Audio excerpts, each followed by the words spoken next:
izin teman-teman, di sini kami dari kelompok 1 akan menyampaikan materi kami mengenai deforestasi, di mana kelompoknya yaitu ada saya sendiri Fauzan Adi Pasha, saya Ronald Firmansyah. Lanjut saja ke materinya. Jadi hutan merupakan suatu ekosistem daratan yang didominasi oleh pepohonan dan serta tumbuhan lain yang membentuk habitat berbagai makhluk hidup seperti flora dan fauna, dan juga berperan penting dalam keseimbangan lingkungan. Hutan juga memiliki banyak manfaat, mulai dari ekologis hingga ekonomi. Selain itu, hutan juga berperan penting dalam aspek sosial budaya. Menurut pepohonan dalam kebutuhan alam lingkungannya yang tidak dapat dipisahkan satu sama lain.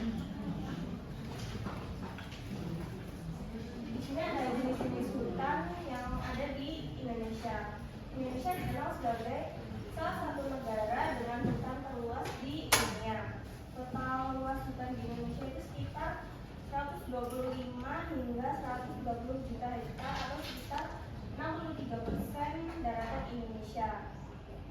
Jenis hutan di Indonesia itu juga beragam karena faktor iklim tropis dan letak geografinya yang unik. Yang pertama itu ada hutan hujan tropis. Itu tersebar luas di daerah Papua, Kalimantan, dan Sumatera. Hutan ini dikenal sangat lebat, memiliki pohon-pohon tinggi dengan ranting rapat dan menjadi rumah bagi ribuan spesies flora dan fauna, termasuk yang endemik seperti orang hutan dan burung kedawasih. Gambarnya itu yang sebelah kanan, yang atas sendiri. Terus yang kedua adalah hutan mangrove. Hutan mangrove tumbuh di pesisir pantai dan muara sungai. Hutan mangrove sendiri berfungsi penting sebagai pelindung garis pantai dari abrasi, sekaligus menjadi habitat ikan, udang, kepiting, dan berbagai burung air. Indonesia bahkan tercatat memiliki hutan mangrove yang terluas di dunia. Gambarnya yang sebelahnya. Yang ketiga adalah hutan musim. Hutan musim yang kedua. Hutan musim ini dapat dijumpai di Jawa, Bali, dan Nusa Tenggara. Ciri khas dari hutan musim ini adalah pepohonan yang menggugurkan daun saat musim kemarau, seperti pohon jati dan mahoni. Hutan ini sering dimanfaatkan sebagai sumber kayu industri dan bahan bangunan. Yang keempat ada hutan gambut, yaitu hutan dengan tanah yang terdiri dari sisa tumbuhan mati yang berumur selama 2 tahun. Hutan ini berperan besar dalam menyimpan cadangan karbon dan air, namun sangat rentan terbakar jika ditemukan. Sebaran hutan gambut ini ada di sekitar Sumatera, Kalimantan, dan Papua. Yang kelima ada hutan rawa. Hutan rawa ini yaitu hutan yang selalu tergenang air dengan tumbuhan khasnya yaitu seperti sagu, ramin, dan gelutung. Yang terakhir ada hutan sabana yang berupa padang rumput luas dengan pohon-pohon yang jarang, misalnya di Taman Nasional di Nusa Tenggara Timur atau di Taman Nasional Baluran yang dikenal sebagai Afrika Penjapa. Yang selanjutnya itu adalah fungsi-fungsi dari hutan. Ini fungsi hutan sangat banyak. Dan yang pertama itu ada di aspek ekologisnya.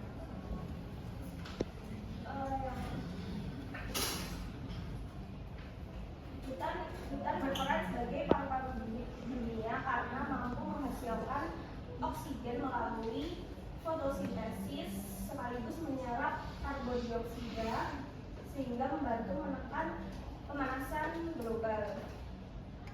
Selain itu, hutan juga menjadi tempat hidup bagi jutaan spesies flora dan fauna. Terus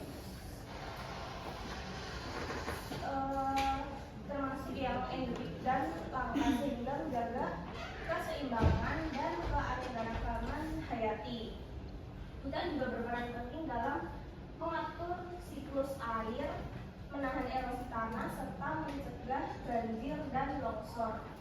Selain dari fungsi ekologisnya, juga ada fungsi ekonominya. Hutan juga memberikan manfaat ekonomi yang besar bagi manusia. Dari hutan, masyarakat bisa mendapatkan kayu sebagai bahan bangunan, rotan, dan marmarbun hingga obat-obatan herbal. Yang ketiga ada fungsi lingkungannya, yaitu bisa mengurangi polusi dan debu serta menjaga kesuburan tanah. Yang terakhir ada fungsi sosial dan budaya, yaitu bagi masyarakat adat yang hidup di hutannya, itu mereka bisa dapat sumber obat-obatan tradisional.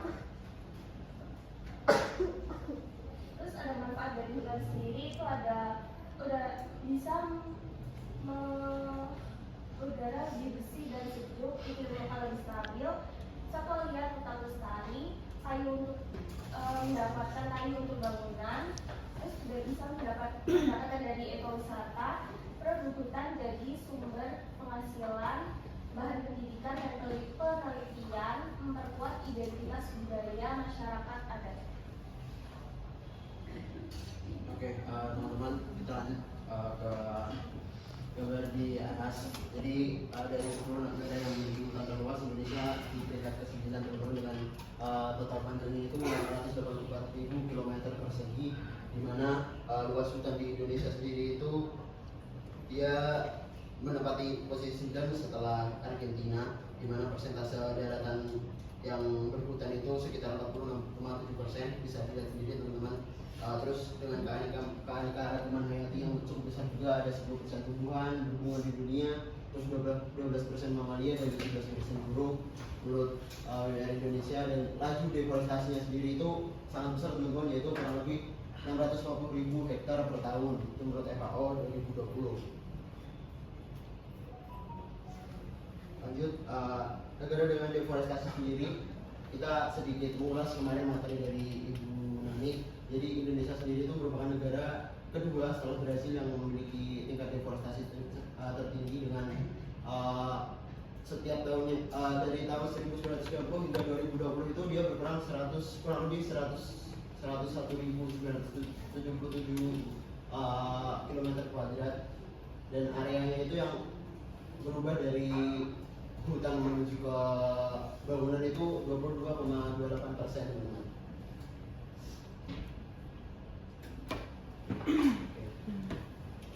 Lanjut dari deforestasi. Deforestasi sendiri itu alih fungsi lahan dari hutan itu menjadi pertanian, perkebunan atau pemukiman. Deforestasi itu hilangnya hutan secara permanen akibat aktivitas manusia atau faktor alam.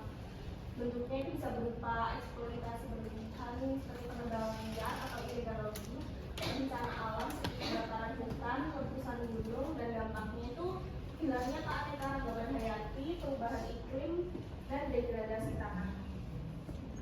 Oke, nah sekarang mengapa kita membahas deforestasi, teman-teman? Apa sih kaitan antara deforestasi dengan dunia perikanan dan perairan? Karena jika kalau dilihat deforestasi itu rata-rata merupakan kehutanan.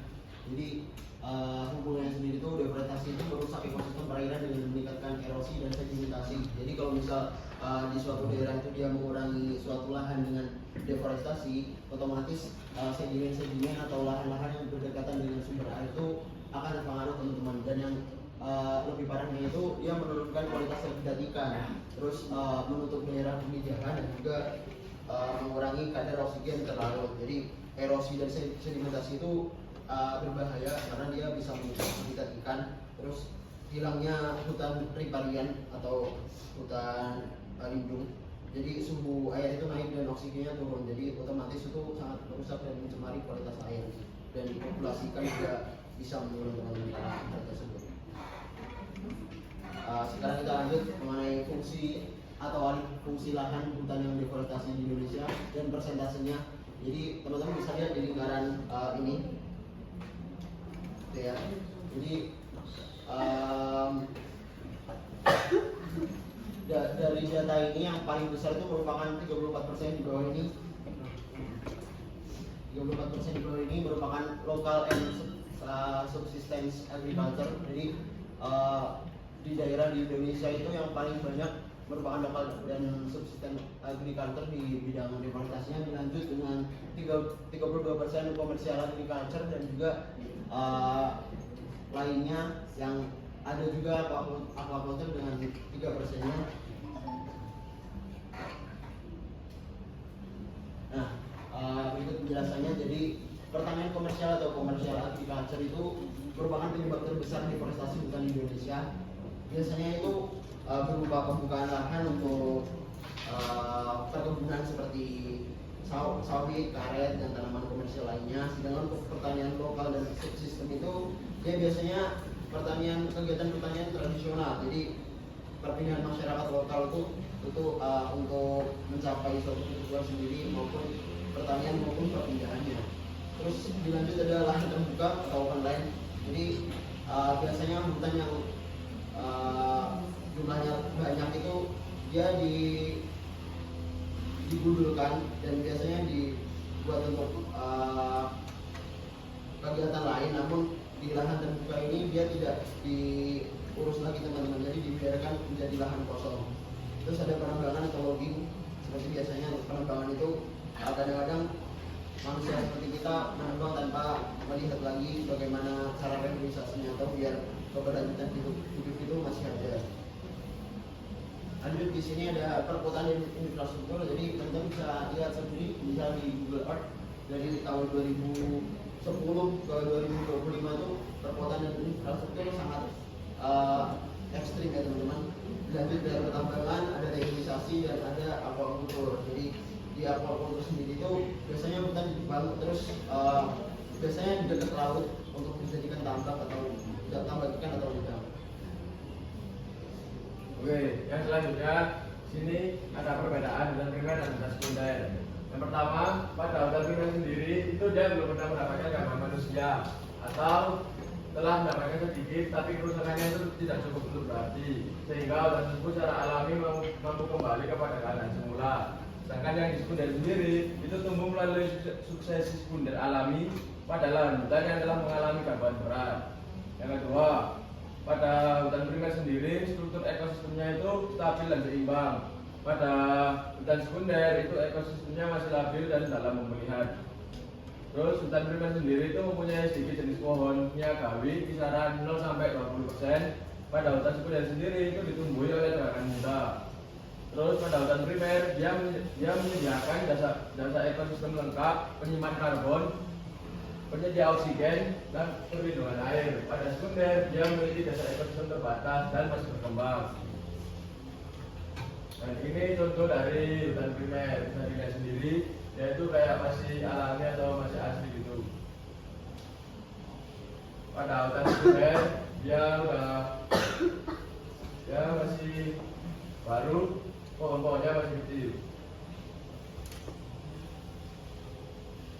Oke, teman-teman jika kalian ingat kemarin waktu di PPT intinya ibunya menyuruh kita bahwa kenapa kok di daerah Jawa ini peta persebaran masyarakat lokal atau suku-suku yang ada di Indonesia ya teman-teman, yang dia hidupnya di dalam atau di sekitar hutan. Bisa teman-teman lihat yang saya garis bawahi ini merupakan daerah Jawa, di mana di Jawa sendiri itu yang ditandai hanya suku Baduy dan suku Sami. Dan itu menimbulkan suatu pertanyaan, mengapa suku di Pulau Jawa yang bukan hanya itu tidak ada di peta tersebut? Mungkin ada teman-teman yang bisa menjawab.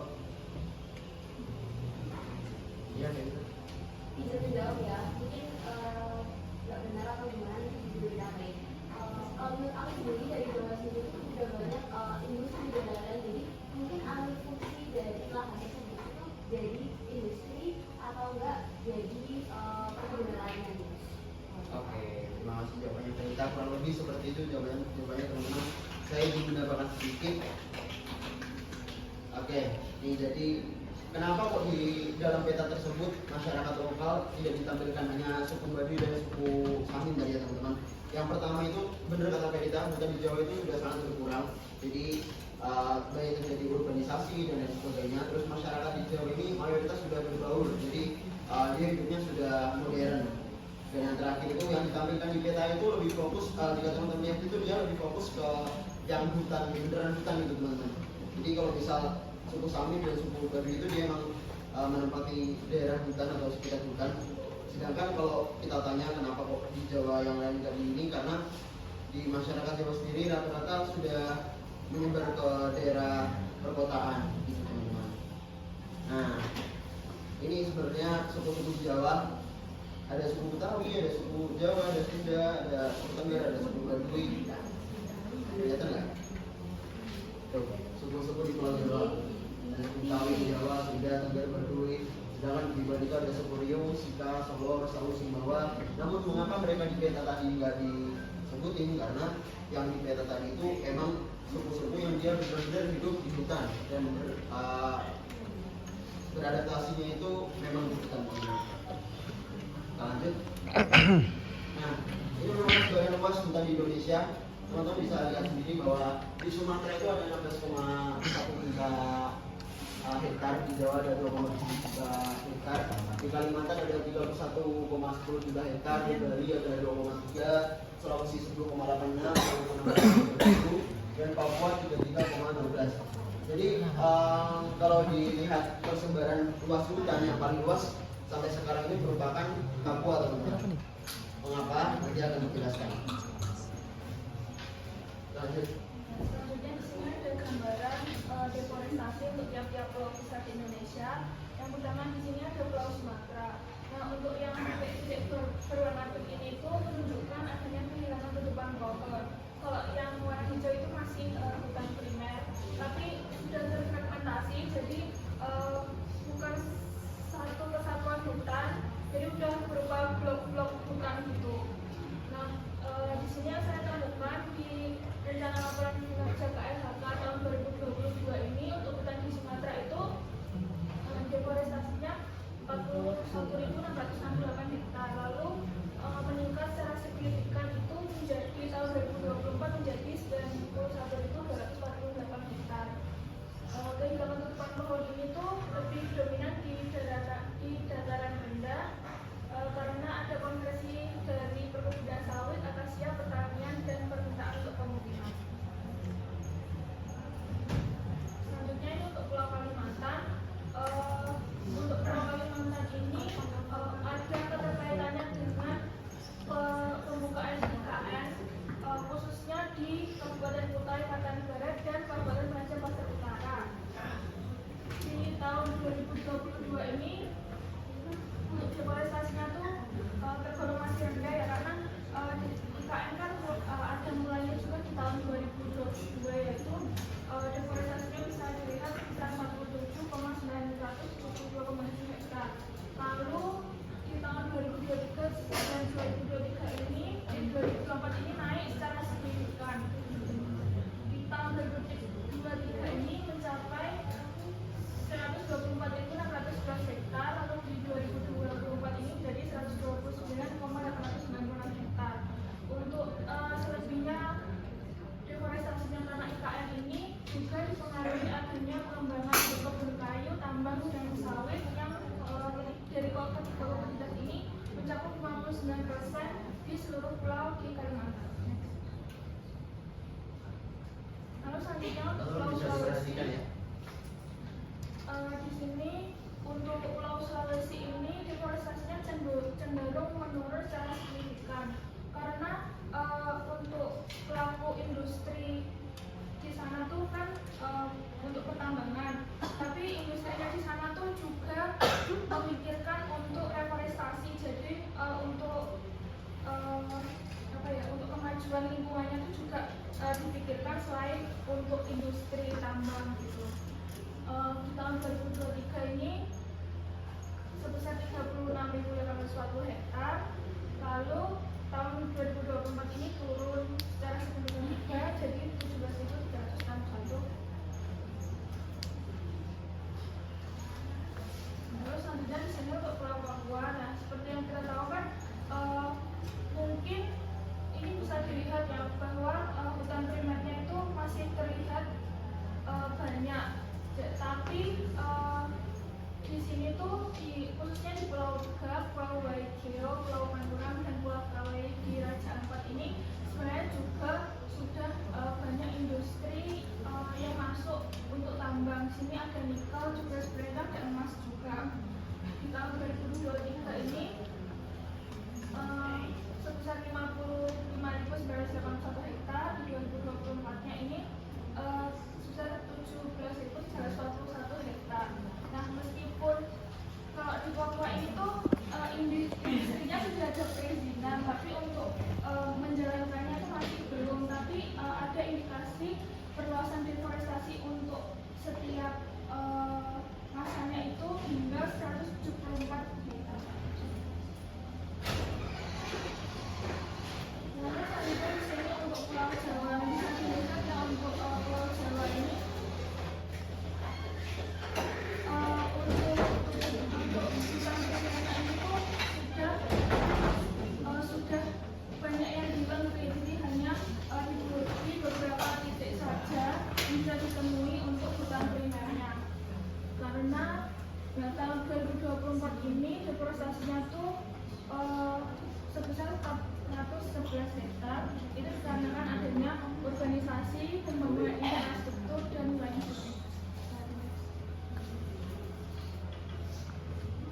Oke, kita lanjut mengenai deforestasi di Indonesia. Jadi kita mengutip sekilas dari materi bimbingan kemarin bahwa di pertengahan tahun 1990-an itu eksploitasi komersial hutan itu luar biasa di Pulau Jawa. Dia berkembang terus hingga akhir di tahun 1994 itu kayu dan produk-produk kayu itu menghasilkan sekitar 5,5 US dollar miliar pendapatan ekspor Indonesia. Kira-kira 15% itu dari keseluruhan pendapatan ekspor. Mengapa deforestasi itu mulai ada? Karena zaman dulu itu dia untuk meningkatkan dari stabilitas keuangan Indonesia. Nah, ini merupakan laju deforestasi Indonesia, di mana yang paling tinggi itu di tutupan hutannya kan di Papua sama di Bali, dan yang paling rendah itu di Sulawesi ya teman-teman, di Maluku maksudnya. Dan di laju deforestasi sendiri itu dia menurun di tahun 2023 karena ada perbaikan lahan. Nah, kita sekarang masuk ke pengukuran deforestasi.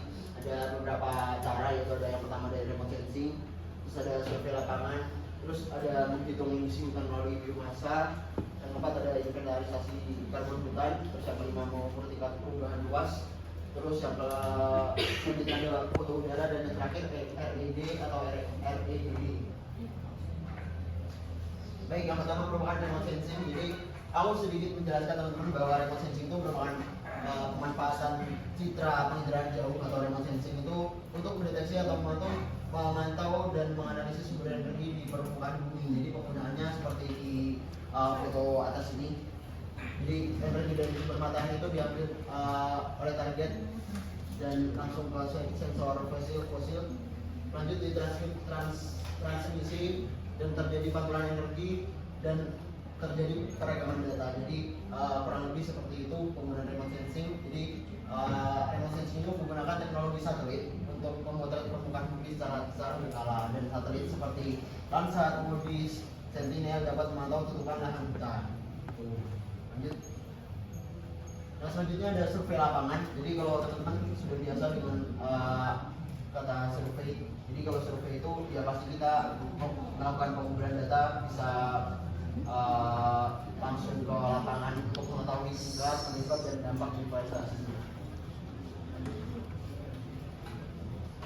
Ini sekarang kita menghitung ke emisi hutan melalui biomasa. Jadi teman-teman, cara menggunakan teknik ini itu metode ini digunakan untuk memperkirakan berapa banyak karbon yang dilepas ke atmosfer. Jadi ini merupakan cara-caranya. Yang pertama itu diukur biomasanya, terus setelah diukur dihitung biomasa totalnya, terus dikonversi ke karbon. Selanjutnya itu dihitung emisi CO2-nya. Jadi ada rumusnya itu jika 1 ton C itu bisa sama dengan 3,6 ton karbon dioksida. dan yang terakhir itu dibandingkan sebelum dan sesudah deforestasi. Jadi seperti kayak cara biasanya itu dibandingkan dari awal kita belum melakukan dan terakhir setelah melakukan deforestasi. Nah, ini merupakan inventarisasi karbon hutan, merupakan kegiatan untuk menghitung dan memantau jumlah karbon di hutan tersebut, sama seperti pengukuran survei dan biomasa. Jadi keduanya itu langsung di lapangan dan langsung ambil contoh sampelnya itu dari tanah dan serasa untuk dianalisis kandungan karbonnya, dan bisa menggunakan citra satelit juga sebenarnya untuk perkiraan stok karbon pada skala besar. Namun di inventarisasi ini kebanyakan dia menggunakan survei langsung.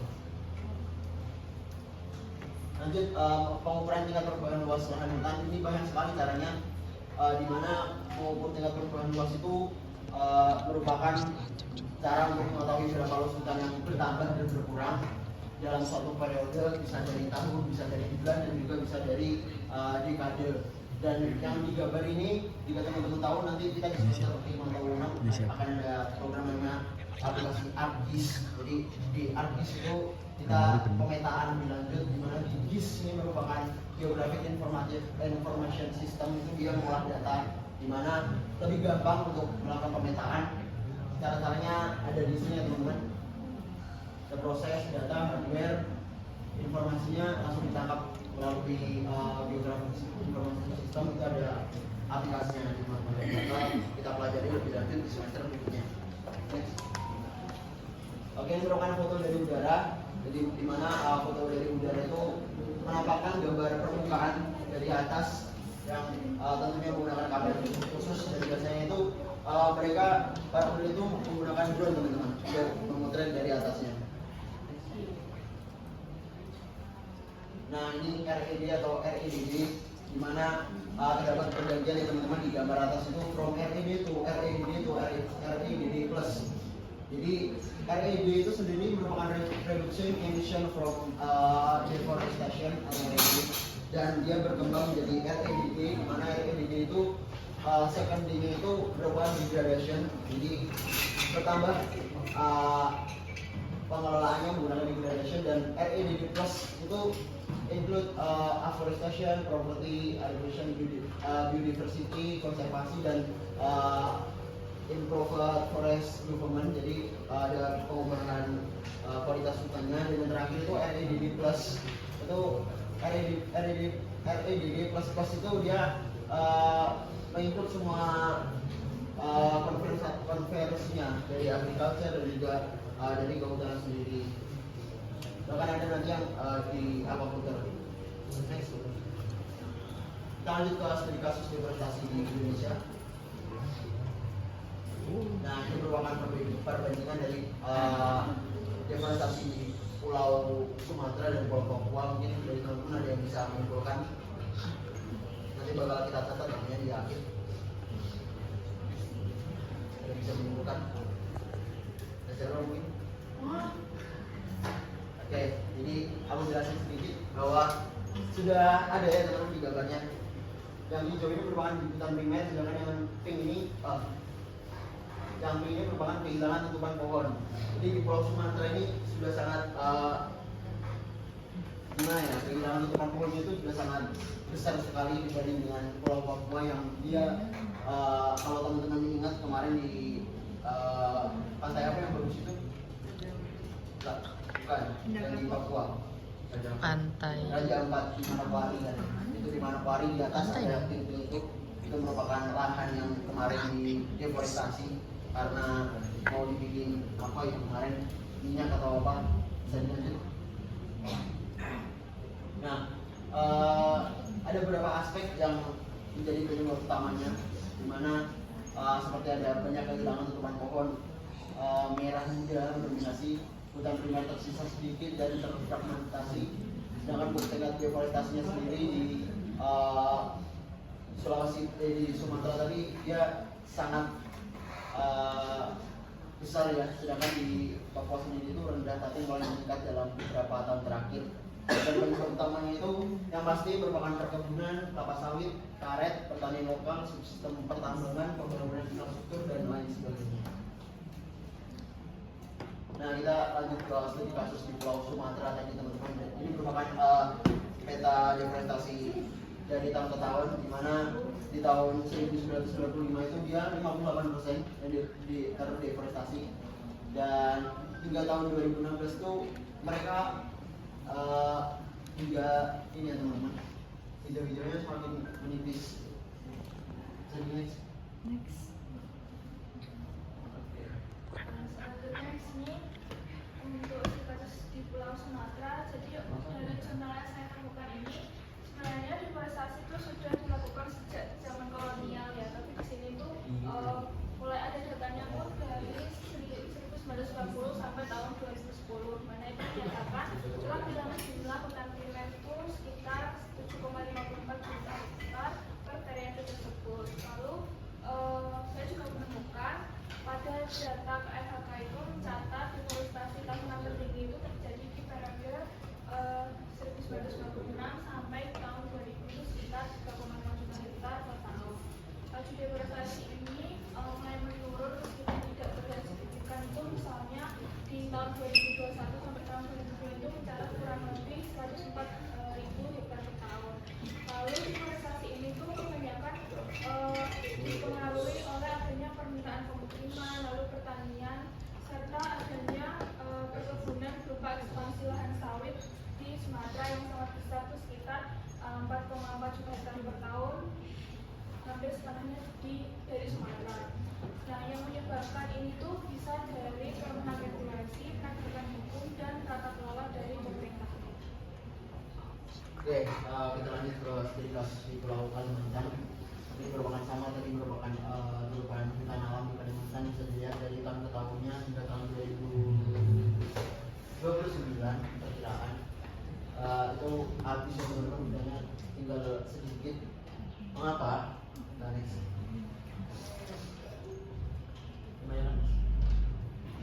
Oke, deforestasi hutan Kalimantan meningkat. Ini bisa teman-teman lihat bahwa di Kalimantan Timur itu sudah sampai 44.483 km dan yang tutupan luasnya sekarang menjadi deforestasi. Dari sejak tahun 2013 itu Kalimantan sudah menjadi wilayah dengan deforestasi terbesar di Indonesia, dan di tahun 2024 ini mencapai 129.000 hektar hutan hilang, dan hampir 50% itu deforestasi nasional. Jadi memang Kalimantan ini merupakan pulau dengan penyumbang hutannya.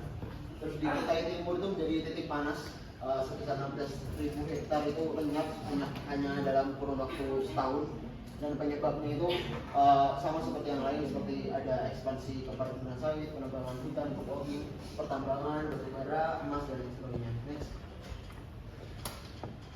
Oke, kemarin kita sempat membahas apa sih hubungan dari Kalimantan ini, deforestasi Kalimantan dengan IKN. Mungkin teman-teman ada yang tahu? Oke, lanjut. Next. Nah, bisa dilihat teman-teman.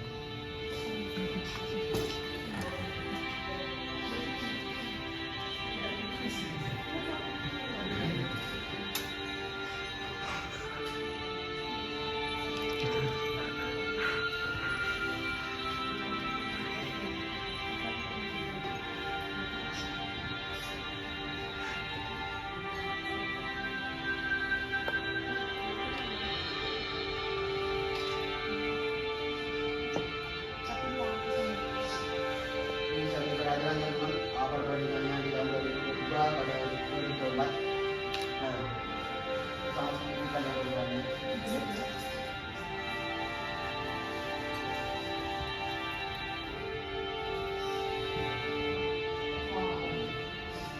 Daerah atasnya itu dia ada deforestasi untuk ini yang cukup parah nih.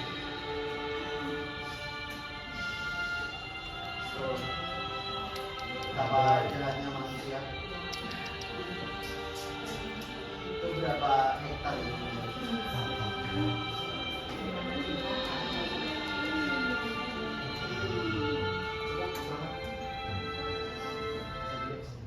Nah, karena untuk mempersingkat waktu ya teman-teman, bisa di zoom yang di daerah teman. Oke, posisi IKN itu ada di Kalimantan Timur teman-teman. Ini merupakan kawasan pengembangan IKN. Ini mana skala luas IKN total itu mencapai 256.142 hektar, yang dimana dengan 56.180 hektar itu menjadi kawasan inti, dan yang sampai sekarang itu belum tahu kapan IKN akan digunakan, maksudnya sebagai ibu kota tetap. Terus ada beberapa penjelasan lain seperti Kalimantan Timur ini merupakan salah satu kawasan dengan ketimpangan hutan terbesar. Terus kawasan pengembangan IKN ini di intinya saja sudah 199.962 hektar. Sedangkan untuk infrastruktur dan urbanisasinya itu ada pembangunan jalan raya, terus ada bandara, pelabuhan, dan lain sebagainya. Dan ancamannya terhadap ekosistem dan satwa liar tentu saja karena yang kita lihat tadi yang semulanya hutan rimbun menjadi tandus dan menjadi rata dengan tanah itu pasti nanti seperti orang hutan, bekantan, dan spesies endemik lainnya itu akibat deforestasi IKN ini bisa mempersempit habitat mereka dan bisa terancam punah. Nah, ini merupakan perbandingannya proyek IKN versus hutan Kalimantan. Itu merupakan before-nya masih terlihat sekali yang deforestasi yang masih sedikit lah, itu mungkin jalan raya dan sebagainya. Sedangkan setelah ada IKN itu seperti itu di atas. Itu teman proyek IKN yang kalau dia dari peta memang kecil, tapi kalau kita datang ke sana ya pasti gede banget yang rata dengan tanah. Selanjutnya ada penyebab dari deforestasi sendiri. Yang pertama ada illegal logging. Illegal logging sendiri yaitu penebangan hutan tanpa izin. Jadi dia langsung mengurangi kesuburan lahan dan merusak ekosistem. Selanjutnya ada hak tanaman industri. Hak tanaman industri sendiri yaitu izin menanam pohon komersial. Misalnya dari akasia, dia sering menghentikan hutan alam sehingga mempercepat dari deforestasi. Selanjutnya ada perkebunan. Jadi di perkebunan ini dia deforestasi untuk pembukaan lahan sawit, karet, teh, dan lain-lain. Selanjutnya ada pertambangan. Di pertambangan sendiri ini kegiatan mengambil mineral atau batu bara, membuka hutan luas, merusak tanah, dan menimbulkan sedimentasi ke sungai. Selanjutnya konvensi lahan. Konvensi lahan sendiri yaitu perubahan fungsi hutan menjadi non-hutan, pemukiman, industri, dan lain-lain. Salah satu penyebab utama deforestasi yaitu konvensi lahan sendiri. Selanjutnya ada program transmigrasi, yaitu perpindahan penduduk ke kawasan baru sering memerlukan pembukaan hutan untuk pemukiman dan lahan pertanian. Terakhir ada kebakaran hutan. Kebakaran hutan sendiri itu bisa alami, tapi sering karena ulah manusia untuk membuka lahan, jadi menghanguskan vegetasi luas dan memperparah deforestasi sendiri. Oke, sekarang apa dampaknya dari deforestasi ini teman-teman? Di sebelah kiri saya di yang sekarang ada sustainable development. Di sustainable development itu dijelaskan bahwa environment, ekonomi, dan sosial itu dia sangat berhubungan erat. Jadi kalau mereka tidak berjalan bersamaan pasti akan ada ketidakstabilan. Seperti di ekonomi itu hilangnya sumber daya kayu dan non kayu itu biaya bencana meningkat. Terus sosial itu hilangnya budaya, di lingkungan sendiri ada polusi asap dan sebagainya. Di global atau politik itu meningkatnya emisi karbon teman-teman, jadi berbahaya bagi pernapasan kita.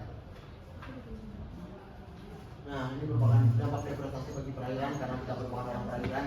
Yang pertama yang di gambar paling atas itu merupakan danau. Jadi di danau sendiri itu dampak deforestasinya seperti pangkalan akibat sedimentasi, terus ada airnya keruh dan tidak bisa ditembus oleh cahaya matahari, dan otomatis penurunan oksigen terlarut karena fitoplankton tidak susah berfotosintesis dan ada ledakan alga atau eutrofikasi.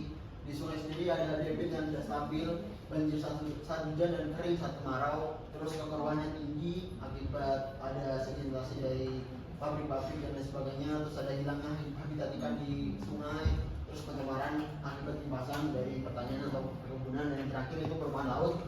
Dan laut sendiri itu ada terumbu karang rusak, terkubur sedimen, terus ekosistem pesisir seperti mangrove terganggu, dan penurunan produktivitas perikanan.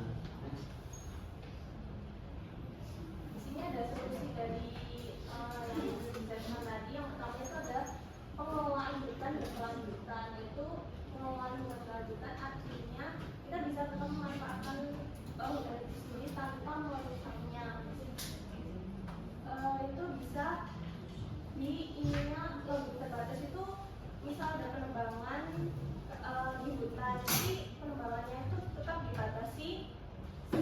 kapasitas tertentu, jadi nggak semuanya langsung ditebang itu, atau bisa juga dengan harus ditebang langsung dilakukan reboisasi, jadi nggak langsung nggak ada terjadinya deforestasi tadi.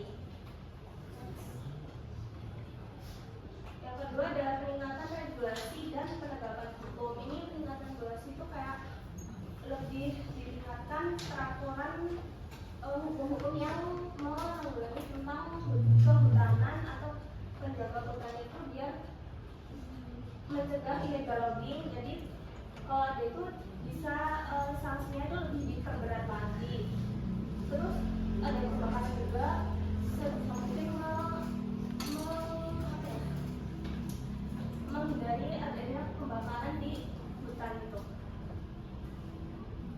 Nah, terakhir ada pemberdayaan masyarakat lokal, itu bisa melakukan ekowisata, agroforestry, dan hasil hutan yang bukan kayu. Nah, ekowisata ini ya biasanya kalau hutan itu bisa dijadikan tempat wisata tanpa merusak, terus bisa juga itu kan bisa jadi penghasilan bagi masyarakat di sekitar juga. Nah, agroforestry ini itu kayak misal di hutan itu tapi dibagi hutan itu terus dia itu bisa jadi buat pertanian, peternakan gitu, jadi nggak semuanya, jadi bisa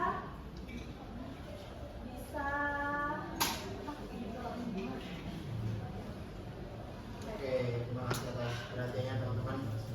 Apakah ada pertanyaan? Nama saya adalah Putri Organisasi 24. Nah, pertanyaannya, tadi kan salah satu dampak deforestasi itu ada degradasi tanah, jadi kan hilangnya kayak unsur itu. Nah, terus tadi solusi dari penebangan itu tadi kan ada reboisasi, karang-karang kembali. Nah, misalnya di suatu lahan itu dia udah gundul gitu, terus mau dilakukan reboisasi. Nah, itu apakah nanti pohon-pohon yang tumbuh itu akan lebat lagi kayak awalnya atau gimana setelah degradasi? Baik, terima kasih atas pertanyaan Jaro. Kita tampil dulu ya. Aku mau tanya, tadi kan kebanyakan deforestasi ada yang digunakan untuk melakukan pertanian ya, digunakan untuk pertanian dan perkebunan. Ya, kira-kira seberapa besarnya sih dari perhatian dari hutan ke perkebunan dan pertanian? Seberapa? Besar, ya. Entah dari oksigennya, entah dari satwanya mungkin, entah dari pokoknya faktor-faktor yang sebelumnya dari kita itu ada di perkebunan itu nggak ada gitu. Oke, baik teman-teman, dari dua pertanyaan kita diskusi terus. Dari Jaro tadi pertanyaannya kalau dari deforestasi itu kalau misal kita mau menggunakan hutan kembali ya, apakah tanahnya masih subur atau enggak? Gitu ya. Jadi ada dua jawaban. Yang pertama, iya dan tidak. Jadi kalau yang iya itu apabila deforestasi itu tanahnya kondisinya masih subur, ya pasti pemulihannya lebih cepat. Namun pasti membutuhkan jangka waktu yang lumayan lama karena setelah deforestasi pasti banyak lahan daerah yang hilang gitu di situ. Sedangkan kalau yang kedua itu tidaknya itu jika tanah sudah rusak total, maka untuk mengembalikan kondisi semula itu sangat susah dan mungkin bisa sukar karena unsur-unsur semua sudah hilang. Namun apabila kita melakukan suatu reboisasi atau kita melakukan pemberdayaan ulang hutan tersebut, bisa dengan menggunakan pupuk dan lain sebagainya. Namun jangka waktunya lama karena di deforestasi sendiri itu tidak mungkin hanya sepetak dua petak yang dilakukan pembunuhan, bisa jadi ribuan kilometer. Apa menjawab? Jadi menambahkan contoh dari hutan yang sudah terkena deforestasi sendiri, dari lihat untuk pohonnya itu nggak bisa terlalu besar, jadi agak tidak seperti itu. Kalau bisa dikasih pupuk bisa lagi. Bisa dulu, bisa. Izin menjawab pertanyaan Verita itu untuk perubahan yang menentukan dari hutan ke perkebunan pertanian seperti apa. Jadi kalau hutannya hilang itu kan otomatis tidak ada penghasil oksigen kan. Jadi oksigen itu berkurang sangat besar gitu. Apalagi kalau untuk perkebunan sama pertanian itu kan untuk penghasil oksigen itu kan dikit banget ya.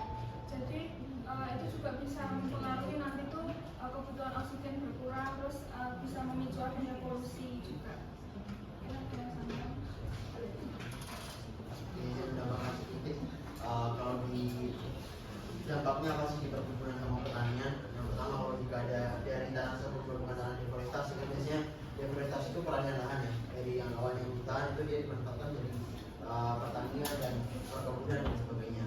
Itu pasti dari sisa deforestasi itu masih mengumpulkan daerah, sama yang kayak penjelasan Hera tadi. Kalau misal masih tanahnya masih bagus, pasti dia ditanami padi juga masih bagus.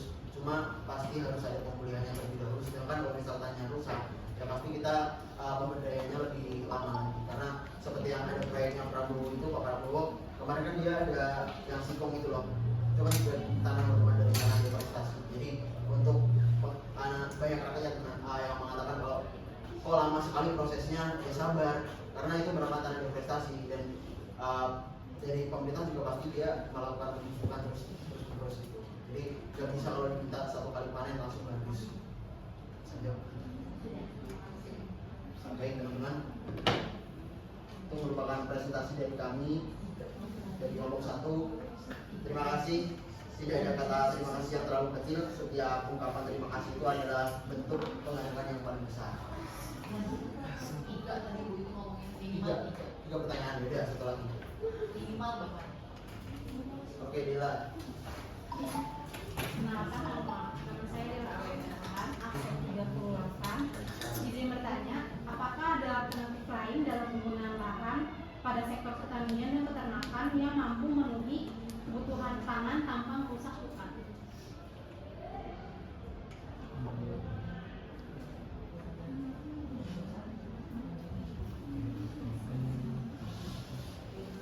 Oke, Dila kami izin mulai. Mungkin dari teman-teman karena minimal 3 ada satu lagi yang mau bertanya.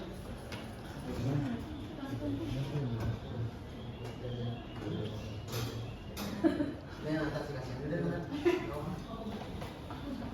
Ini perkenalkan, nama saya Hatani Maulus Bangkul dari Aksen ceritanya mengenai reboisasi tadi. Saya mau kaitin dengan adanya pertumbuhan pohon di primer dan sekunder. Nah, dari proses reboisasi tadi, dari pertumbuhan pohonnya, apakah itu dalam fungsinya, fungsi pohon itu tetap sama? Apakah ada sedikit pengurangan dari fungsinya, atau tetap dari pohon reboisasi itu masih dalam apa ya? Masih dalam fungsi pohon yang sama seperti alami yang sebelum dideforestasi tadi? Jadi ada alternatif lain selain tanaman baik itu. Jadi bisa itu ada yang aku sebutin agroforestry. Nah, agroforestry sendiri kayak memanfaatkan lahan di suatu tempat tanpa merusak. Itu ada misalnya pertanian, peternakan dan perkebunan, tapi tanpa merusak gitu. Kayak berbeda atau bersamaan tanpa merusak hutan lahannya itu sendiri. Kami dari kelompok 1 izin pamit. Apabila ada salah kata maupun perkataan maupun perbedaan, mohon maaf. Assalamualaikum warahmatullahi wabarakatuh.